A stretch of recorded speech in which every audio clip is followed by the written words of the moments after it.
Là mình hầm em thấy là có xì quách, em thấy có đuôi là để bán riêng, đuôi để làm riêng cho lẩu đuôi bò nha. Chứ còn nước thì chủ yếu là vẫn là cái xương. Nước là nước xương. Cái nước nó thơm, Đuôi này. nó là phần ngọt. Sau khi mình hầm xong ấy thì anh sẽ chặt sẵn ra. Dạ. Chặt sẵn trước để mà chuẩn bị. Đây là cái gia vị mình nấu đúng không ạ? Mình mở ra được không? Ồ. Rồi, thả lòng xuống đáy đầy dương. Ăn cục nhỏ nhỏ chứ đi.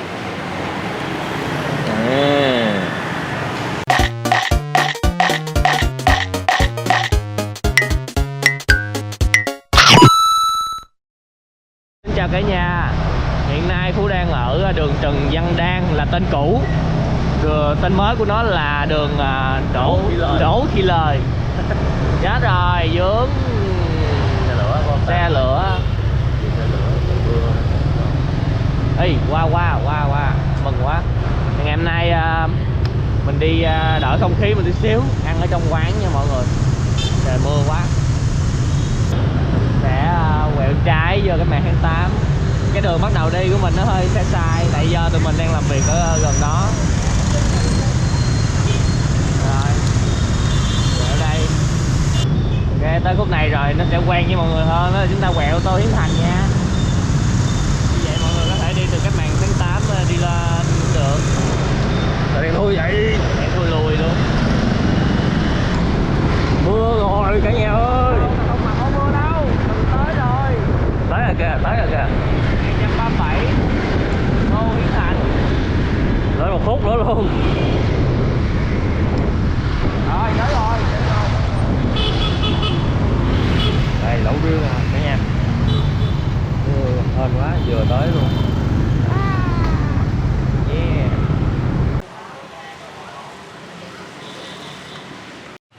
Hi, xin chào cả nhà. Gia Phú và Mèo rất vui được chào đón cô chú anh chị và tất cả các bạn đã đến với Phim Food Travel. Ngày hôm nay cái clip được chào đón bằng một cơn mưa. Giờ là mưa bớt rồi đó mọi người. Thì chúng ta ngày hôm nay không ăn phở bò nha mọi người. Hiện tại thì Phú đang đứng ở địa chỉ là 237 Tô Hiến Thành, phường 13, quận 10 ở quán ngon Tinh Hoa ẩm thực Hà Thành.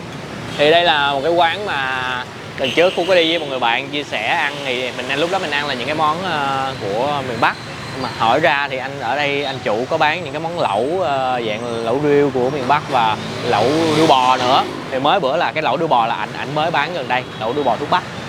Thì mình cũng đã xin phép để quay được cái quy trình chế biến. Lâu rồi không có quay hàng quán như vậy để cho các cô chú anh chị nào mà thích ngồi trong cái không gian hàng quán hay là máy lạnh thì bây giờ chúng ta có thể đến thử ha. Giờ mở cửa thì từ thứ Hai đến thứ Sáu là 10 giờ sáng đến 10 giờ tối, thứ Bảy Chủ nhật thì 9 giờ sáng đến 11 giờ khuya. Rồi, bây giờ chúng ta vô xem sơ cái menu. Okay.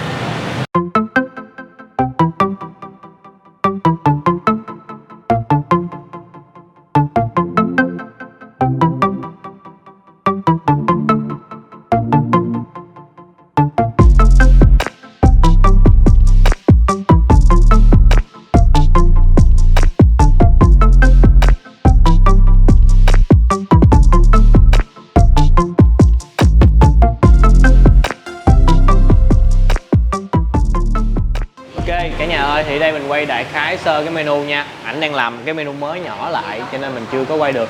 Thì trước mắt cái giá này của lẩu á là có thay đổi nha mọi người. Lúc trước là 99.000 nhưng bây giờ giá leo thang, ảnh có đăng là thêm 20.000 một cái lẩu. Đó, ngoài ra buổi sáng thì có các bán bún ốc nè, phở tái 50.000 một tô. Hồi đầu 7. Rồi, chúng ta vào gặp anh chủ và quay cái quy trình chuẩn bị sơ sơ. Ok, giới thiệu với cả nhà, đây là anh Tùng, chủ quán ngon. Thì ngày hôm nay anh Tùng sẽ nhờ anh Tùng hỗ trợ tụi em sẽ quay một tí xíu về không gian bếp của mình và cái hình thức chế biến của mình cho mọi người xem nha. Okay. Thì bây giờ là như em thấy là mình đang chuẩn bị là nấu nước lèo hả anh? Anh đang chuẩn bị xương và đuôi và mọi thứ để nấu hầm xương để ra nước cốt để làm phở. Anh chia sẻ giùm em tí xíu ha. Là mình hầm em thấy là có xì quách thì mình hầm để ra xương, ra nước xương, ra nước xương để làm nước phở. Và nước phở thì nhà anh này làm nước phở là nước lẩu luôn, bò luôn. Đó. Nè, nước lẩu bò và anh bán phở. Anh thấy có đuôi là để bán riêng Đuôi của để món lẩu làm đúng không riêng anh? cho lẩu đuôi bò. Nha, chứ còn Thì nước thì chủ yếu là vẫn là cái xương Nước này. là nước xương. Cái này là anh đã rửa và khò hết rồi hả anh? Anh đã rửa sơ chế qua rồi, chắc để cho sạch sẽ trước khi mình hầm. Dạ. Rồi, thả xí quách vô. Anh thấy trong nồi là anh đã... Cái nồi đó là có hầm gì trước kia anh? Có đuôi trong đấy trước rồi, À. anh đang hầm rồi. Bây giờ có xương và cho đuôi làm bạn nữa.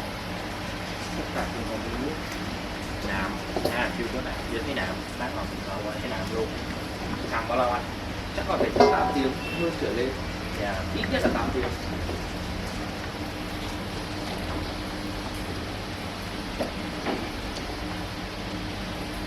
Hầm xí quách. Ồ, còn gân nữa nè, em cầm cục gân lên cho con đấy. Đó. Ồ, nhìn nó còn cứng á.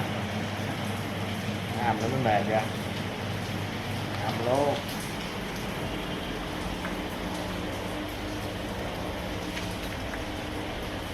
Rồi. Nó không phải nhờ xí quách không mà cái gân bò mình quay mấy lần để ý là gân bò nó sẽ giúp cái nước nó thơm. Đuôi này nó phần ngọt. Đó, đuôi. Ok. Công đoạn một ngày là thường cái lái nó âm thì Dạ. Nạm. Nạm thả đây cầm lên để Nạm chưa lên. quay nạm. Rồi. Vào. Được luôn. Wow. Cái này là cũng đã chần sơ đó đúng không anh? Ồ, cái này là sao vậy anh Tùng? Cái này là nước hầm xương anh đã ninh rồi. Dạ. Sau khi ninh rồi thì anh sẽ chế biến thành nước lẩu, còn nước chính là nước phở bò luôn. Dạ. Đó. Ủa mà Thì, anh không để nồi mà anh để cái này là Anh tức nghĩa là bình thường ấy, nếu mà để một nồi to, Dạ. hàng ngày nó sẽ sắc nước và sẽ bị đục nước. Dạ. Cho nên là anh sẽ làm theo cái quy trình là mình sẽ làm chi tiết như này để cho nước nó ngon và nó trong nước. nấu Nó gia vị thơm riêng nước. nha. Ờ. Đây là cái gia vị mình nấu đúng không ạ? Mình mở ra được không? Ồ, nhiều thứ quá mà không biết có gì hết. Mình có để ngoài gia vị ngoài đây sẵn không? Có bên này. Có nè. Đây. Em giới thiệu luôn đi. Đây là thảo quả, đây là Quế, đây là đậu mùi và đây là mực khô, có mực khô. đây là rau củ để cho vào nước. Mà một lát cái này cũng phải rang mà nướng là đúng không? Đúng rồi. Tất cả đều phải rang lên. Để dậy mùi. Dạ vâng. Còn đây là gia vị cho vào nước tỏi và đậu ạ. Bật bếp lên. Rồi, thả lòng xuống đáy đầy dương. Nấu bằng chảo. Tiếp theo cho gia vị. Dạ. Anh một cái thìa đấy.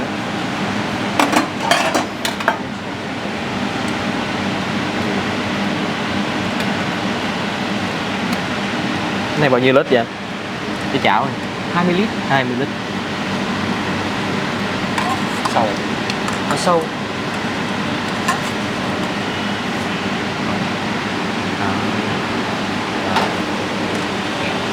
Rồi. Cái này là bây giờ là mình chặt cái khẩu phần của cái nồi lẩu đuôi bò. Vâng. Sau khi mình hầm xong ấy thì anh sẽ chặt sẵn ra. Dạ. Chặt sẵn trước để mà chuẩn bị. Còn khi nào mà khách ăn thì anh sẽ chia khẩu phần ra. Dạ. Dạ.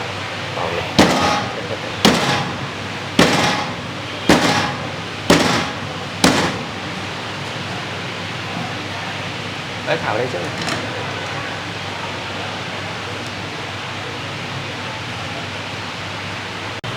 Rồi, cái bắp. Chung là ở đây có khá nhiều loại lẩu mọi người, thì mỗi loại lẩu sẽ sử dụng nguyên liệu khác nhau. Mình ăn lẩu đuôi bò thì chặt đuôi bò và có tái này nọ nữa, đây là nạm. Mình xem luôn.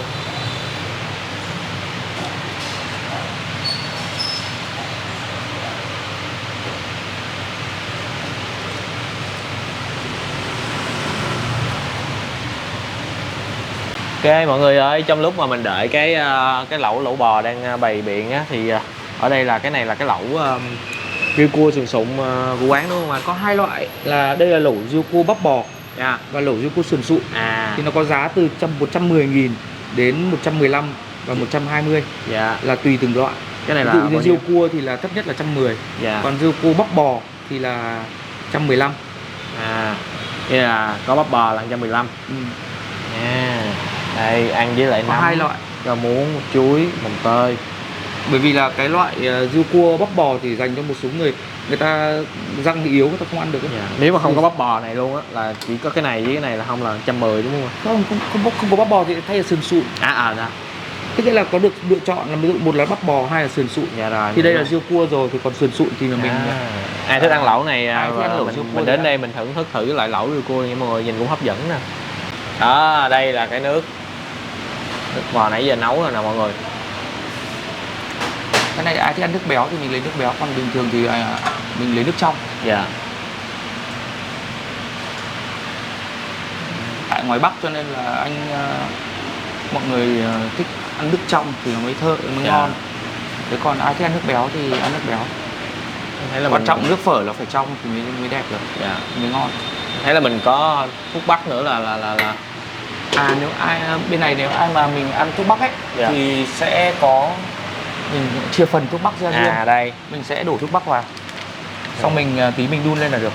Thì nó sẽ thanh hơn là mình hầm nhiều, thì nhiều khi mùi thuốc bắc nó gây quá người ta không ăn được. Mình sẽ chia phần vào đây. Có kỳ tử, táo, và một số vị thuốc bắc anh chia sẵn ra rồi. Rất công thức rồi.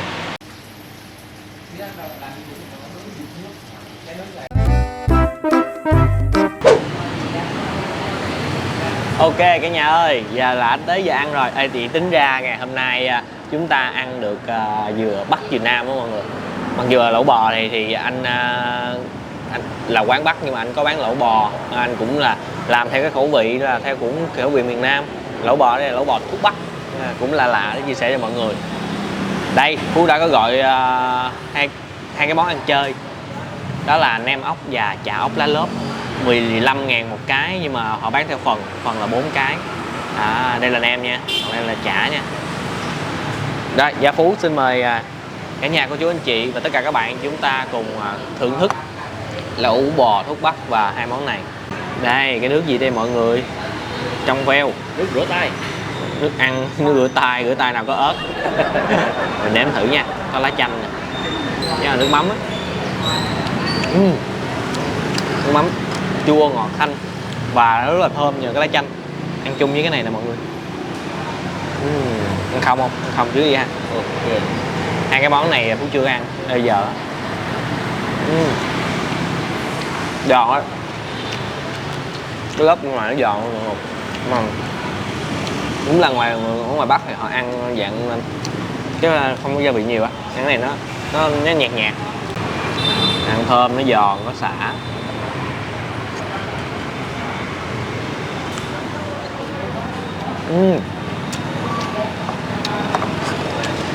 Ở trong á, cái nhân á, nó được xay mịn đó mọi người, giòn giòn, thơm xả, thơm cái lá lốt. Lá lốt mùi rất là phải, nó không có quá như hăng nồng mùi. Đó, quay lõi bị mất một cái phải quay lại. Đây.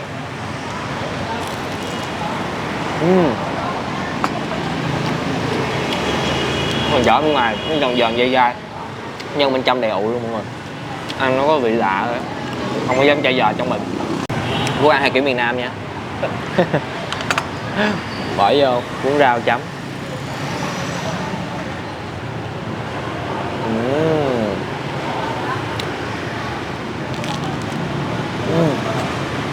Nước mắm rồi, nó ngon, ngon. Nó có lá chanh đó, nó thanh rồi nó thơm, nó lá chanh nó thơm vô cùng. Chấm nữa. Chấm nữa chứ. Ăn phải chấm chứ mới ngon chứ.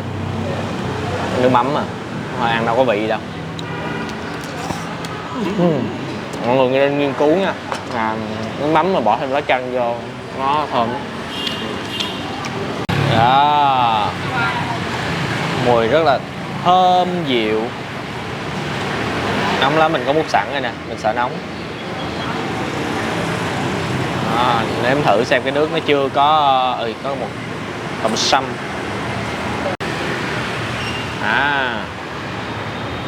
Thơm thơm mùi thuốc nhưng không có quá nồng.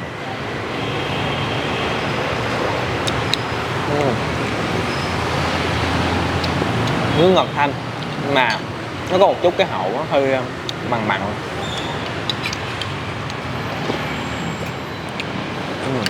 Mình nghĩ là nó cần thêm cái độ ngọt cho cái lẩu này để cho hợp với vị người Nam. Có tàu hũ nha.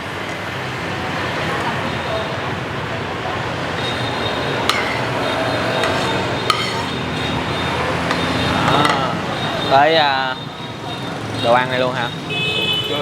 Mà bỏ bò sao đi. Bò mình nhúng rồi. Thêm lửa sôi lên.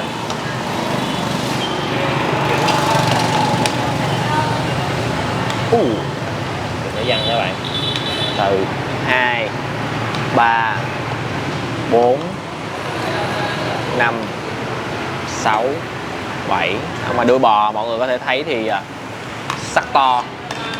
Cái đuôi rất là to nè, như cục giò vậy. Bỏ ra luôn nha.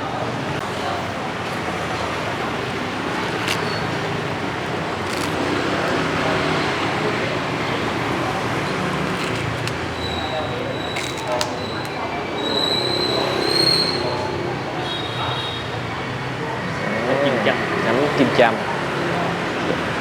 Không có rau má nhưng mà chúng ta có nấm kim châm.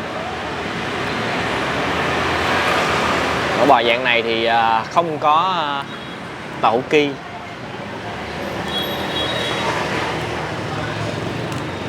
Đấy. Mưa ăn lẩu hết bài luôn.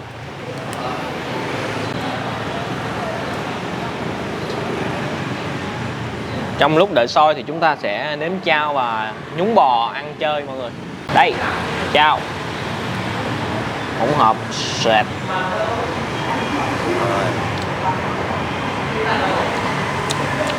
Nó ăn dầu ha. Chao ở đây làm phù hợp với ở trong Sài Gòn mọi người. Béo và nó có cái độ ngọt. Những bò ăn chơi nha.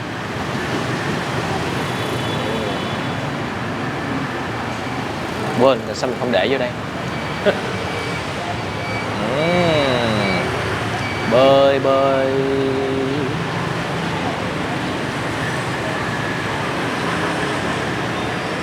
Được chưa bạn? Các bạn vậy được chưa? Bạn thích ăn tái gì không? Quên. Ổn rồi đó. Mình ăn trước mà. Ủa mày ăn mà. Giỡn mặt hả mày? Đâu quên à. Vô. Đói quá tay run rồi.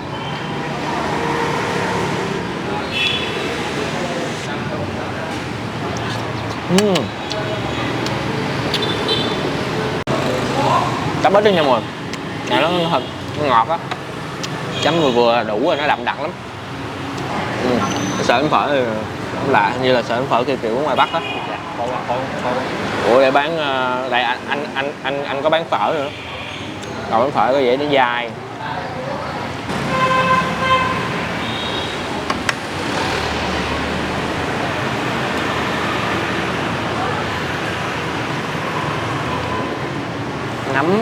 Nấm đâu? Ồ có hạt sen nữa nè mọi người. Ủa hạt sen lúc nằm ở đâu mà hồi nãy mình quay mình không thấy, sao giờ có hạt sen ở trong đó? Trong cái túi á. Được. Lẩu này giúp chúng ta ngủ ngon. Tàu hũ. Bò viên. Đuôi bò đâu? Đuôi bò đâu? Đây. Ăn cục nhỏ nhỏ chứ đi. Đủ chưa ta? Đuôi bò, bò viên, tàu hũ, bò tái nãy mình ăn ở ngoài rồi. Cải nữa.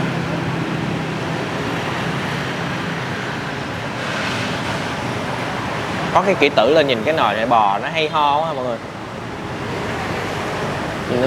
Nó nhấn. Đầy quá luôn rồi bạn ơi. Rồi, ăn gì đi, ăn gì mới no chứ. Vô. Đúng rồi. Thợ phở có cảm giác nó nhai á, cái còn cái độ đàn hồi mà. Tuy là nãy mình chắc để nãy giờ ở ngoài mình cảm thấy cái gọng phở nó hơi khô một tí, nhưng mà ăn nhai nó dai dai, nấm nè. Có cái chai ớt nãy giờ quên.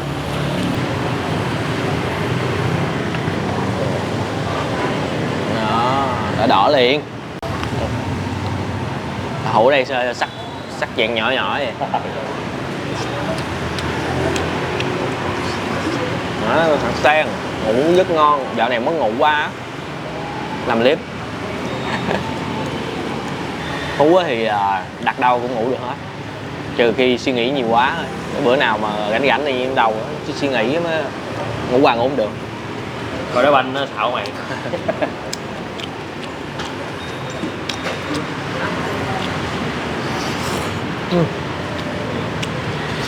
Không sao ngon, nhưng mà đó là mình sẽ nói quán là giảm tí xíu độ ngọt xuống lại sẽ vừa hơn. Rồi lẩu ăn với rau thật ngon. Quỷ.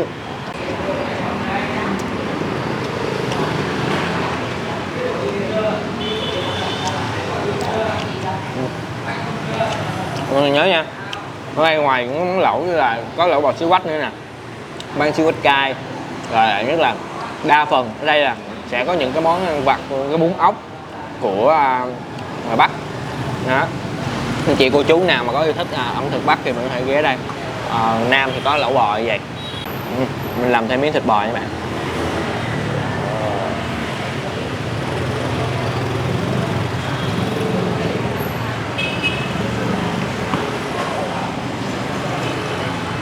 Vừa tái tới rồi, chín tới chứ lộn.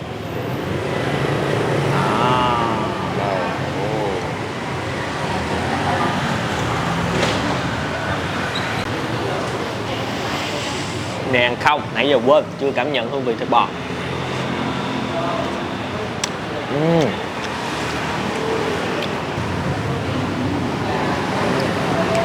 Vừa tới nó không có bị dai.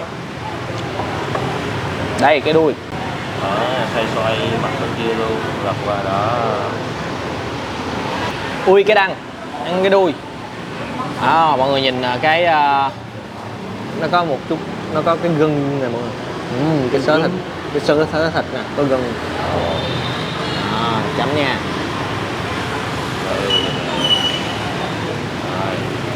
Đuôi bò quán bán thơm ngon mời bạn ăn nha. Tôi đây không chờ bạn nữa, giờ tôi ăn liền. Ăn nha.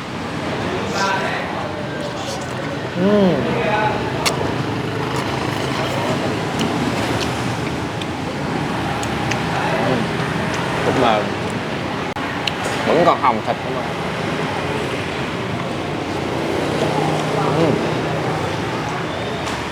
Tôi ăn thơm, chất ngọt của bò còn.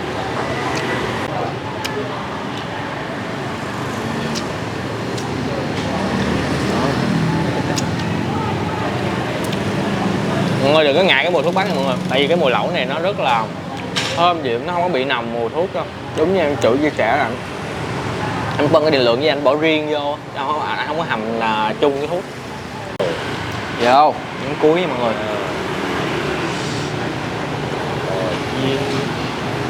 Còn hũ không nội ơi? Chưa múc nè, bò viên nè. Bò viên ăn được, nó có vị, cũng có mùi bò. Ây da, mà cảm giác nhai cái miếng bò viên nó không có đã. Đi bộ gì đây? Nè, cục to không á. Vô. Xin phép mọi người phú sự miếng cuối. Phú ơi, nó cái đuôi bò đây. Thông thường chúng ta ăn lẩu đuôi bò á, có nhiều nơi họ làm không có kỹ á, thì không phải không làm kỹ, nhưng mà cái đuôi bò là cái dạng nhưng mà nó hay bị sót những cái sợi ở vẫn còn á mọi người. Mà ở đây Phú ăn nãy giờ thì họ đã khò kỹ và ăn không có thấy bị dính cái đó. Là cái chỗ làm bò nó chất lượng là sao á. Hồi kỳ ăn có quán rồi không xỉu sao là nó vẫn bị lẫn ở trong cái thịt luôn á nha mọi người. Đó. Thơm mềm luôn. Đuôi bò sôi sật. Quá đã. Ngon. À. Đúng không? Ok.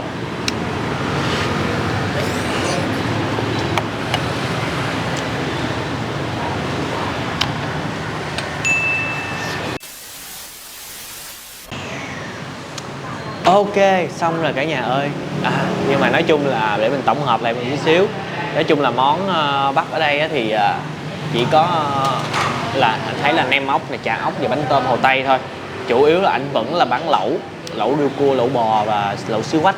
Rồi có thêm là cái lẩu đuôi bò vị thuốc Bắc ngày hôm nay mà Phú chia sẻ. Thì hy vọng sẽ có một cái địa điểm cho cô chú anh chị thích ăn món lẩu bò, mình ngồi trong cái không gian nó thoải mái, nó có không gian máy lạnh. Còn những ai mà thích vỉa hè thì đợi từ từ Phú sẽ kiếm thêm để những cái địa điểm vỉa hè nữa, lâu lâu chúng ta phải đổi không khí đúng không. Thì giá ở đây cho một cái nồi lẩu gì là 245.000 thì nó cũng có thể là hơi nhỉnh, nhưng mà với không gian với cái phần ăn thì mình thấy cũng rất là ok, chất lượng. Rồi, cảm ơn cả nhà đã dành thời gian xem clip từ nãy đến bây giờ. Đừng quên một món ăn ngon sẽ ngon hơn nếu chúng ta thưởng thức cùng người thân, bạn bè và chia sẻ nó với tất cả mọi người. Xin chào và hẹn gặp lại cả nhà ở những clip hấp dẫn kế tiếp.